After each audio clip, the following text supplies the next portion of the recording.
I don't have the confidence that I thought I would have doing this, but I still have to do it.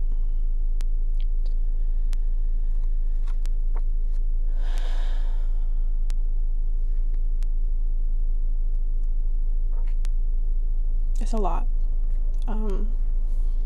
I wrote it down because I'm nervous about speaking. So it's gonna kind of be like a story.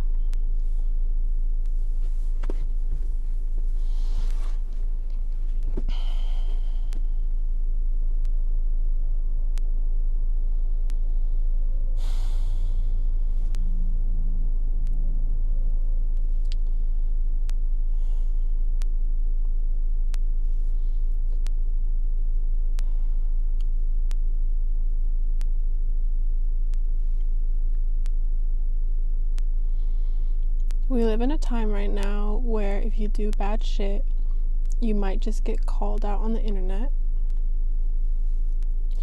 And I think that that's good, especially when we're talking about public figures.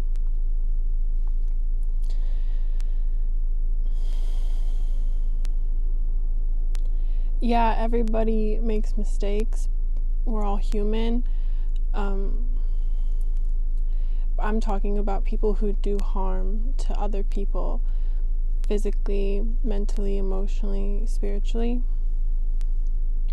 Any of that's not okay. And particularly public figures have a tendency to lie about certain aspects of their personality.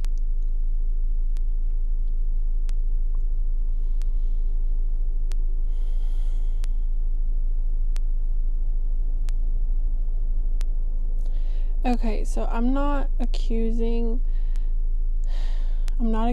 Peven of harming me physically.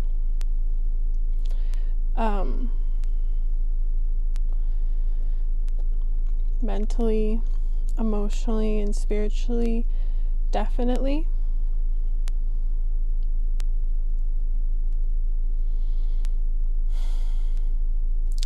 And the things I have to say, I'm not dissing his music.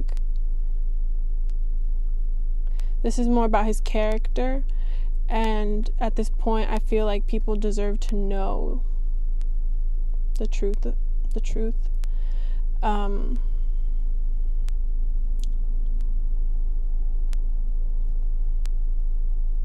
My version of the truth.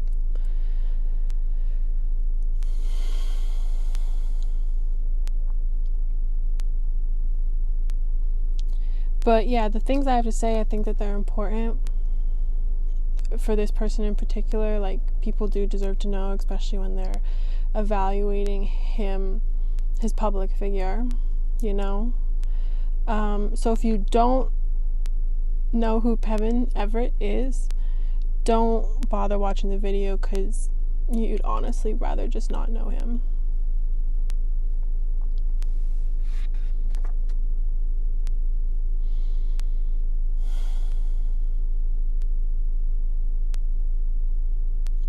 Obviously, this is really hard for me to talk about.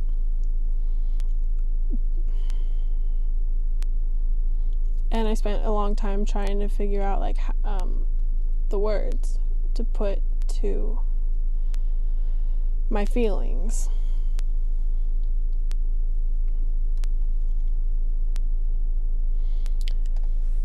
And I know that it's not going to be pretty, and it's not going to be, like, even fair. But, like,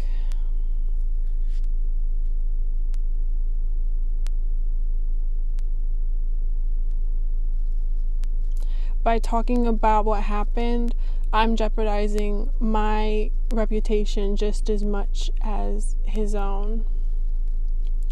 And I'm risking, like, my own credibility, so why would I lie about it? Like, my very reason for making the video because I want just the whole situation to be out of my life, and the only way that I can do that is to stop being silent.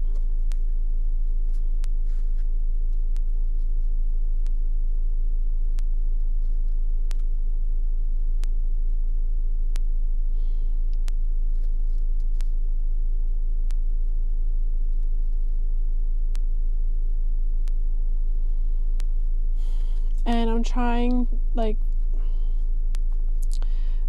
I'm not planning to say what I think happened or even why it happened. I'm not trying to create a story that's speculation.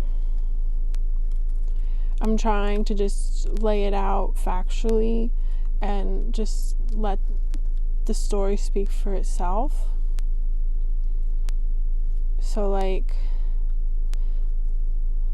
obviously in the relationship, I set the tone for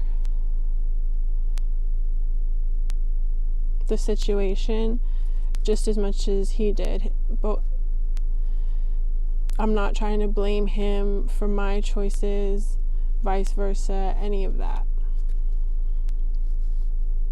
So, with all that being said, I'd like to start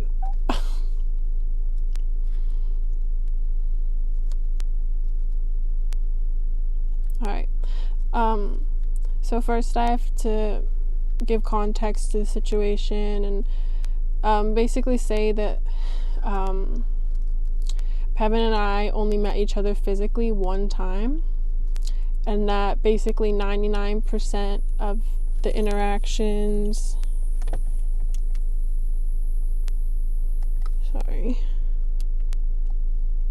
Fuck. Okay. 99% of this whole story is taking place through text messages, phone calls, social media. So it's really easy to fall into that whole, like, he said, she said, blah, blah, blah, lots of stuff being deleted, drama dynamic. I'm not trying to speak towards any of that, though it's definitely there.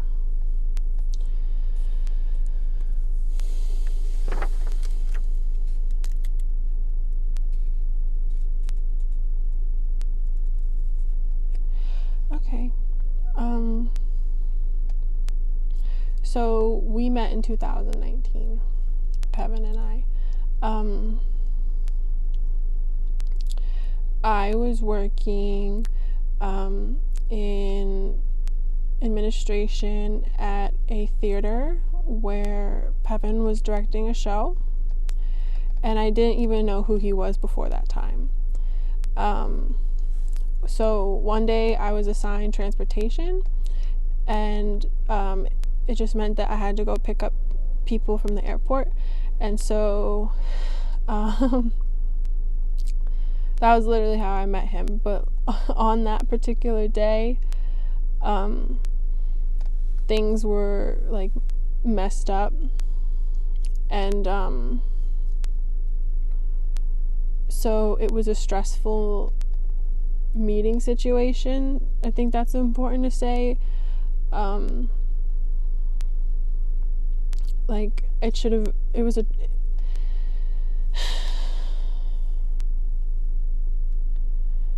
I've never really explained the whole story to anybody, so I'm having a difficult time just starting.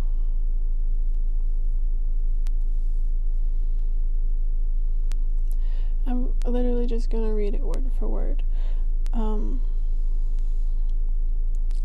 I didn't know who he was before this event. One day I was assigned transportation, which meant I picked him up from the airport. On that particular day, things got messed up with traffic. I was at least an hour late picking him up, and heading back, it was even worse. The 2-hour drive back took probably 5 hours. So it was stressful. And like towards the end of the whole situation on that day, he did lash out at me, and I'm only bringing it up, like this small stupid thing, because like basically that was the first clue to me about his true nature, and I wish that I had seen it for what it was.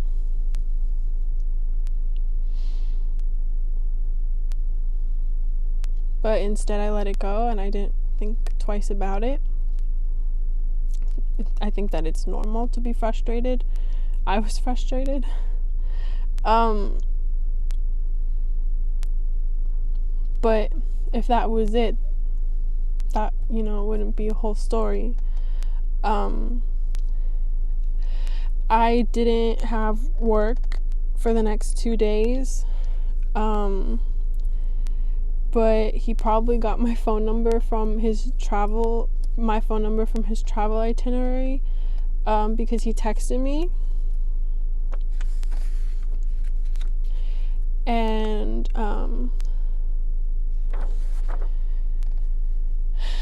I don't have most of the texts from half of this story because my phone got stolen, but and I wish I did. But he said something to the effect of like, thanks for your help, I appreciate it, I was really tired. He also tweeted a shout out to me. I didn't respond at all because I basically thought there was no reason for that. I had just been doing my job and I didn't really think about it again.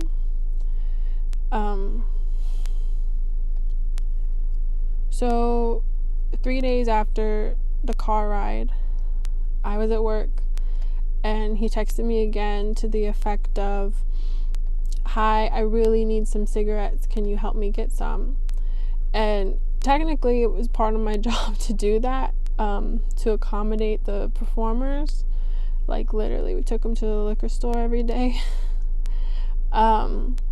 But like it was always like a group thing, so there was no way that I would be able to take the company car to go get cigarettes. So it was like technically a favor. So yeah, I took him to the gas station on my lunch break and we chatted, small talk, and he said that he would like to hang out when we were both free, and like asked to hang out on my next day off.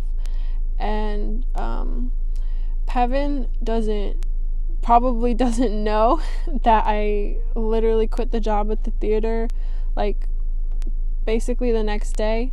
Is unrelated to this story, but I didn't show up to hang out with him for basically 2 reasons. The first being that the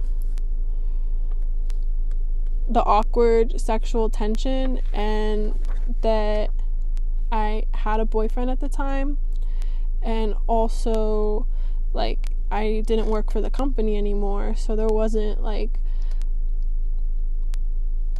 a valid reason for me to hang out with somebody from the company. But obviously that's not the end of the story. I came up with reasons to avoid the situation, even though there was a desire for it at the same time.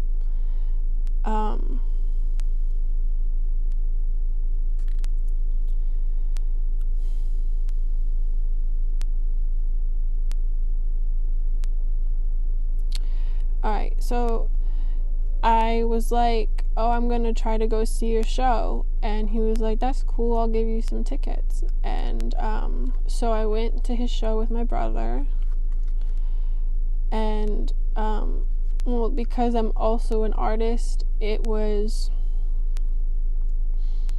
enough of a reason for me to definitely feel like I should hang out with him, you know. I felt like there was a fair enough like things that we could talk about, and engage over. And so I didn't really feel so nervous about it. So basically the next day I did go to hang out with him, and we ended up basically spending most of the day together and just talking. And I thought that it was like a legitimate, sincere connection, because obviously we discussed more than just superficial bullshit or like music or art. It got personal, and I mean, at least it got more personal for me. The gist of it being, I felt comfortable enough to talk to him about my mental illnesses and the things that I was struggling with, particularly at that time. And he became the first person that I ever told about my sexual abuse.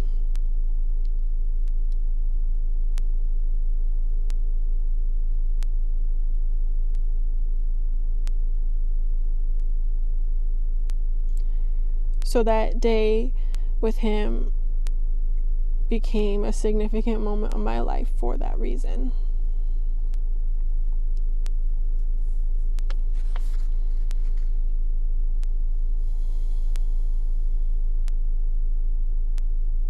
And I don't know how he felt, but sharing my secrets with him made me think and feel like it was a deep connection.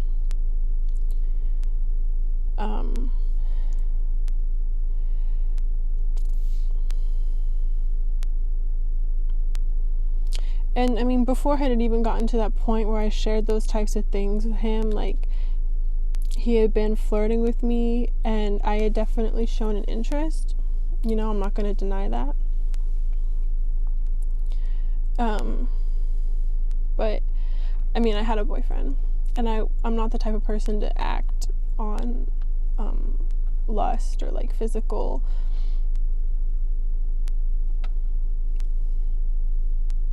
anything, basically.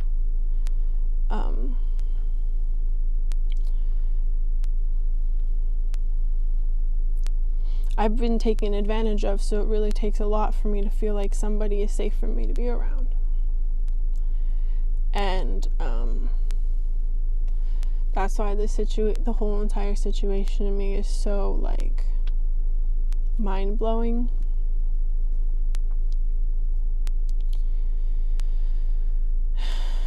So, like, once we had talked on that day and I had shared my secrets with him, the connection to me, like, felt mental, emotional, and spiritual for me. So I had sex with him.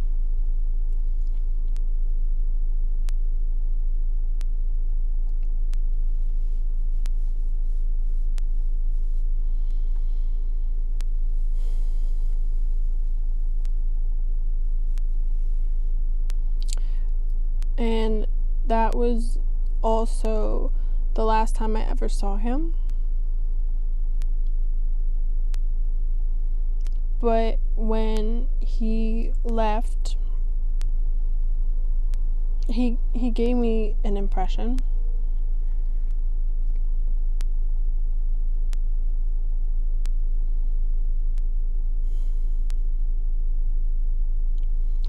You know, that's the thing that's, like, fucked up about it, is I can only say how I feel now, but I remember what he said to me then.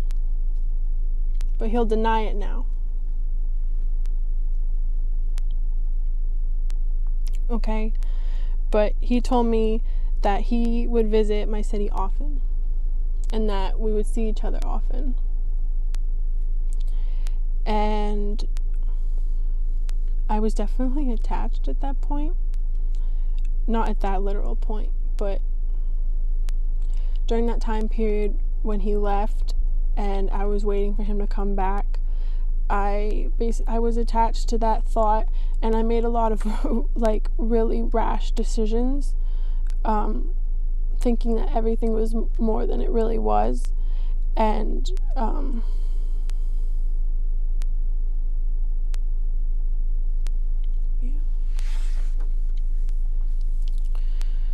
So the next thing that happened here is Peven was telling me that he was going to come back on a certain day and like basically to plan to see each other.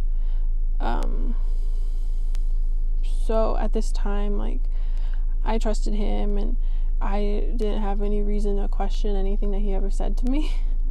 I never thought to question it. So like, he said he was coming on a certain day, a certain week, and it didn't happen. And like that whole week passed and he didn't call or any shit or reach out.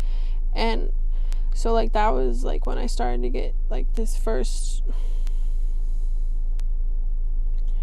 wave of discomfort that basically started as confusion, and like it really started as concern because I didn't know at the time that he was a liar. I was really naive throughout the whole thing. Okay, so when that happened, when he said he was coming to New York and then he didn't, I basically was like, hey, are you okay? And he like brushed the whole thing off like, yeah, I'm sorry, like my plans changed. And I know that it's not personal either, but the way that I was disregarded was deliberate. I know that now for a fact. Especially because things were never the same after that. And if it was just thoughtlessness instead of carelessness, like he pretends, then it wouldn't have happened that way, you know? It really is that simple. Yeah, the whole dynamic between us changed after that. And so like a month later, I was traveling and visiting my family, and one day randomly I got a call from him, and I really wasn't expecting it because like I kind of thought I was never going to hear from him again. But yeah, that phone call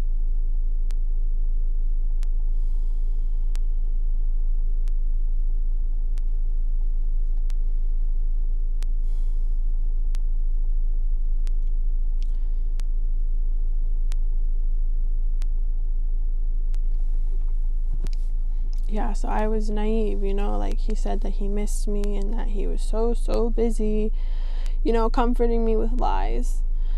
And so at that time I was still confused about the whole ghosting New York.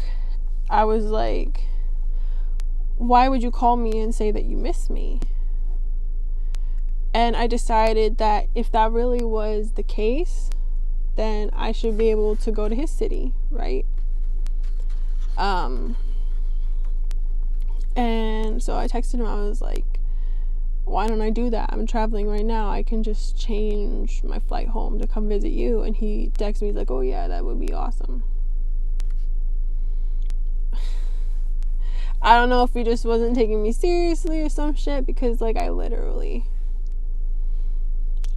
booked the flight, and like after that like that was the first time that his whole character changed. So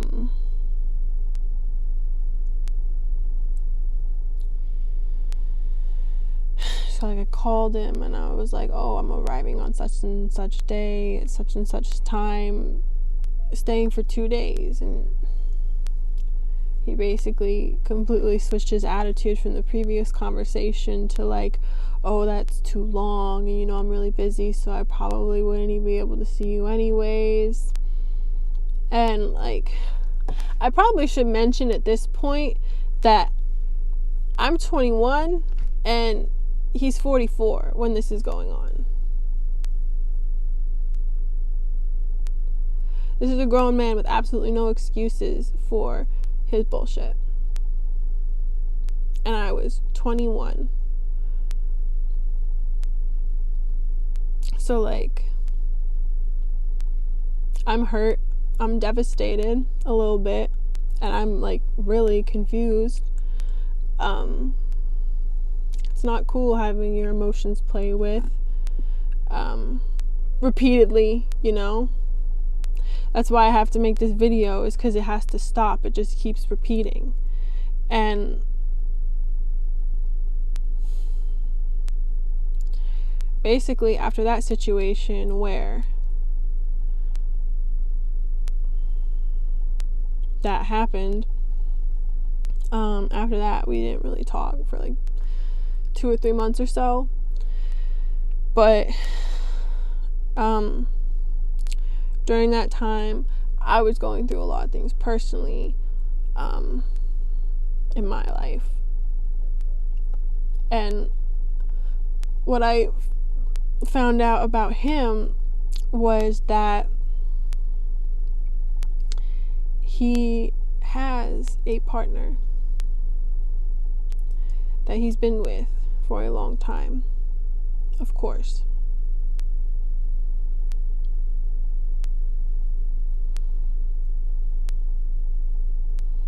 And I was never gonna be anything significant to him the way that he was significant to me. It's just not even possible. And like, meanwhile, like, by that time, I had already done so much to trick myself into thinking that I was falling in love with him.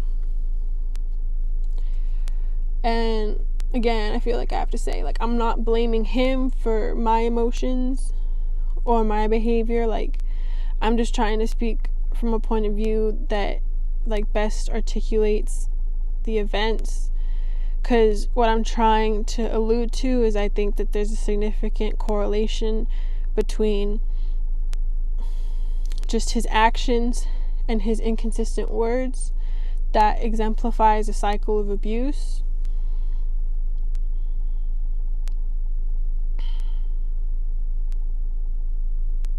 Mental, emotional, spiritual abuse. Like,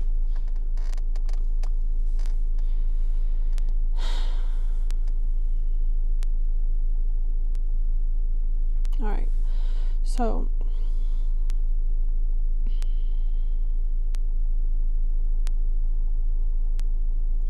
this is when it gets, like, crazy. And it's like, this is when I get crazy because, like I already mentioned, like, I have a lot of prior mental health, like a long, complicated mental health history, PTSD from multiple traumatic events, and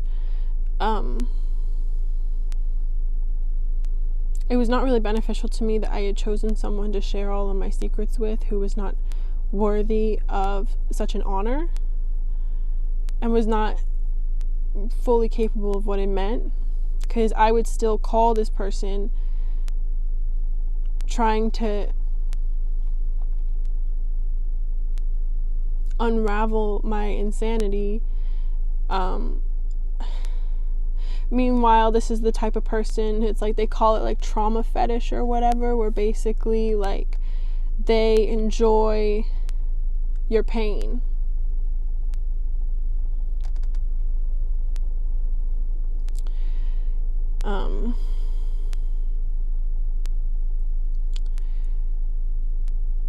By the time of January, like the beginning of this year, I was struggling with a lot of mental health stuff and was feeling suicidal.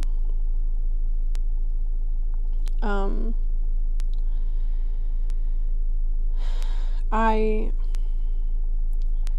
so I reached out to Peven about it, and I did not get a good reaction. Not that there's not like there's really anything that you're supposed to do in particular, but he decided to say some choice things about me using the secrets that I had told him against me to intentionally hurt me at a time when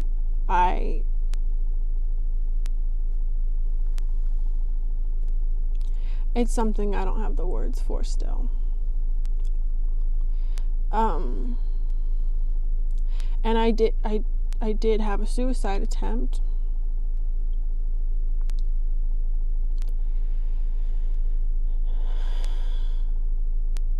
And I didn't tell him that, and not really anybody knows about that. And a couple days after that day, he called me again after all the stuff that he said to me, and was like, oh, I just want to check in, how are you? And it was during that conversation that I told him that I was in love with him. And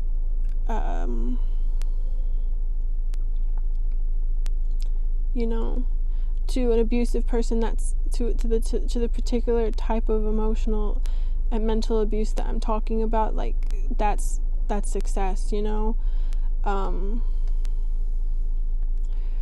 where the kind words and the hurtful words blend together. Basically, the person feels the same way. It doesn't matter what you say to them, they're still gonna love you, because this cycle that we go through, he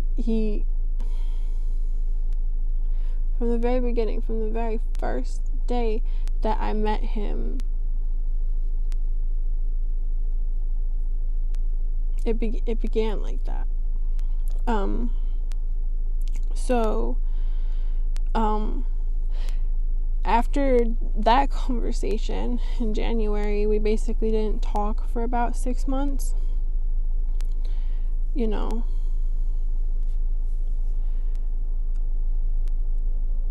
COVID and all that, it doesn't really matter. But like, I'm talking about like my personal struggle with my mental health, and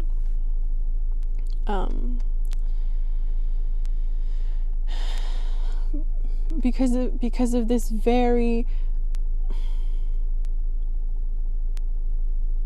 there's not a word for it, you know, just because of this situation, this relationship situation that I had gotten myself into, on top of everything else that I was already going through, it, like, that was embedded into my trauma also.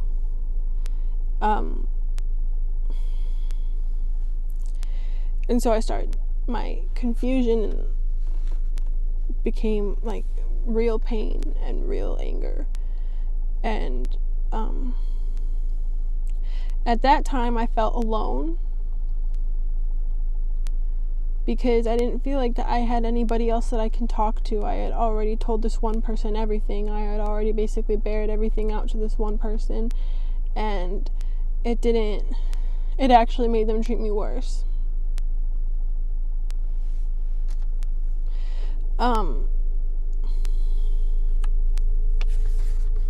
Okay.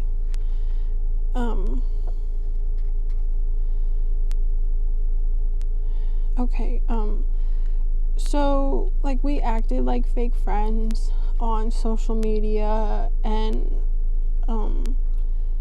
you know, just all that bullshit, like liking and commenting and superficial bullshit. And, I really tried to leave him alone because of the dysfunctional dynamic that had developed between us, but it really triggered me too, in a big and major way.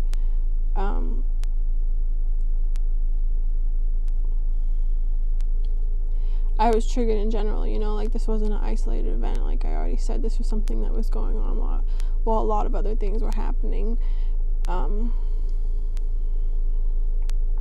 And I openly resented that he acted this way.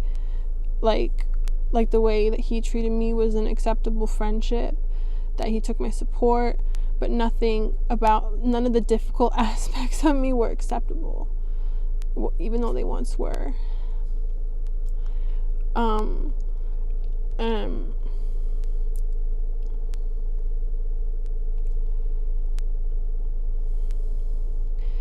yeah, I mean, like 100%, obviously, I was definitely very foolish with my emotions, and I couldn't say no to him.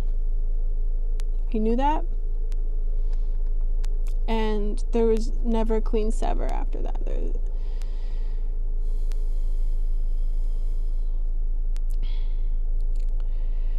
He wasn't a good friend, even. He wasn't even a good friend to me. I don't know why I trusted him. And I felt like I had given everything for nothing, and still this person made me feel worthless.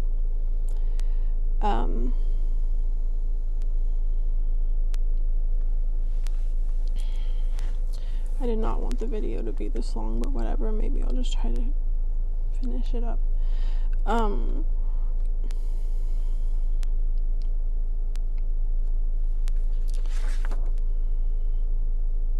Okay, yeah, I am almost done.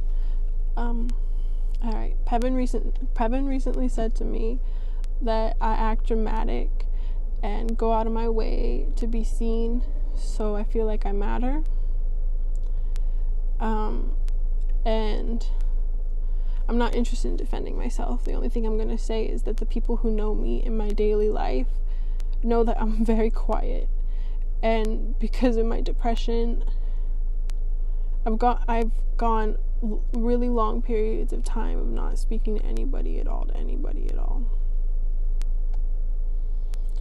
And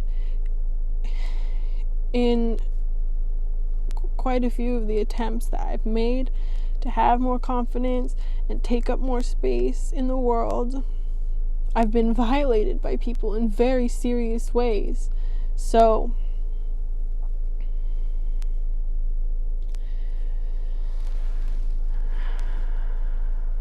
acting dramatic and going out of my way to be seen so I feel like I matter.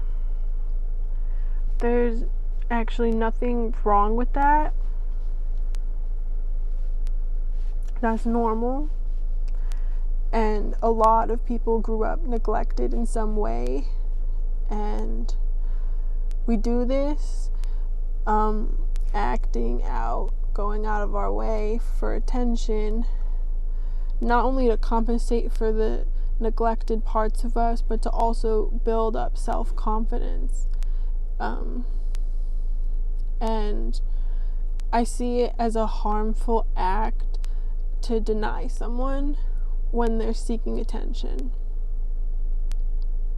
because we're all attention seekers and we all need validation, and some of us are sincerely starved of healthy affection, and then some people sincerely prey on those people that are starved because they can take without giving.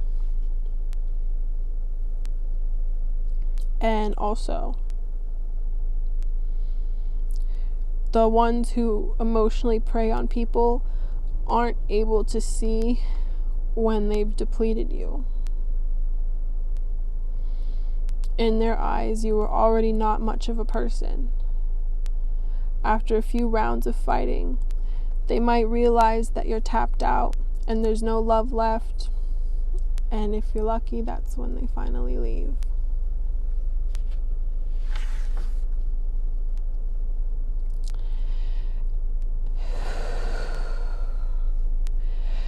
And that's exactly what happened next with me and Peven. I was always naive enough to think that he cared about me. Every single time he reached out, his kind words and his hurtful words tasted the same to me. In my naive foolishness, I saw the best in him that doesn't actually exist, isn't tangible, and is not a part of him whatsoever. It was a comforting lie. And through the past 18 months, I've lived vicariously through a dream and became a sleepwalker to my real life.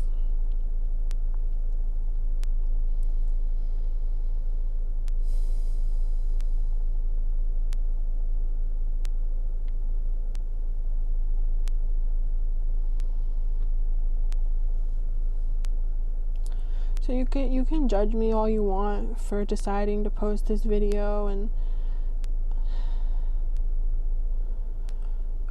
say I'm dramatic or whatever, but like, honestly, I think we can all say this: no one notices when you're provoked, only when you retaliate. And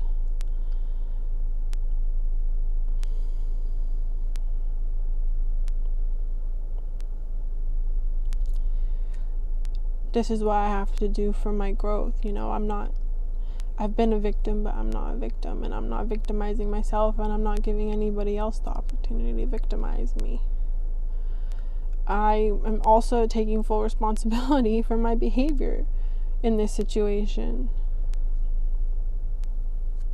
But like, we both did the dance, so it's not just one person making stuff up.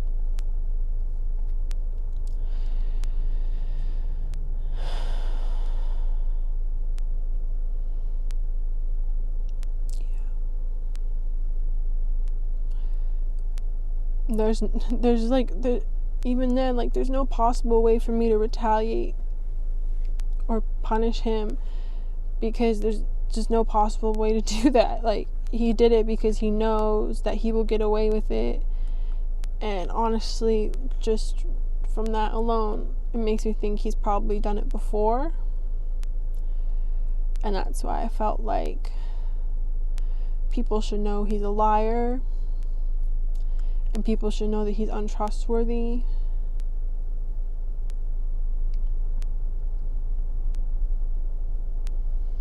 Because I was stupid enough to have compassion for his lies, and like, even still, I'm not the type of person who would sit here and talk about the secrets that he told me. I'm just not. Because the things that were between us were real, even though it's more convenient to just say that a crazy person made it up. But I'm not a bad person, even though you say so, Peven.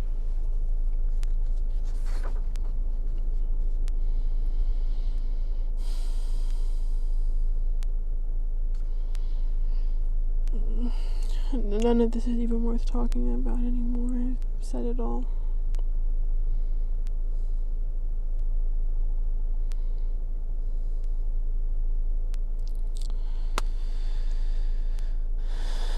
I guess just like, I'll say one thing to Peven, and I'll say one thing to everybody else. To everybody else, have compassion for people,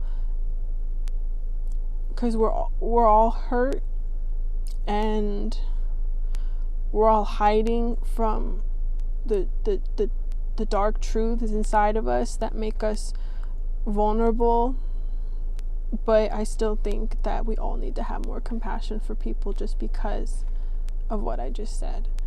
And yes, you will get hurt by other people, and you will hurt yourself by doing that.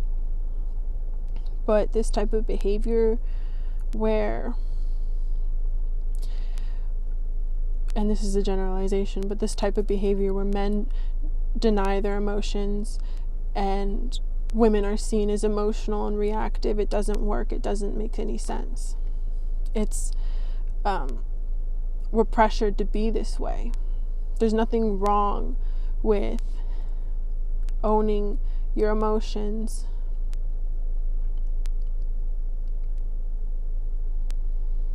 And I'm tired of living in a society where women have to go through all of this effort just to be seen as more, seen as just regular people, women in particular, just because that's been my experience.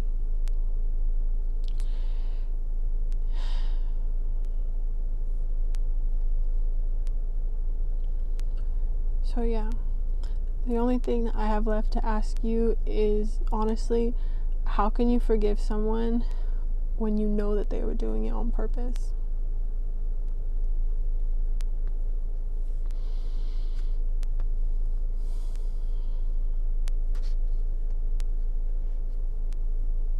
I know that you knew better, Peven. I know that you knew better, so now everybody else knows.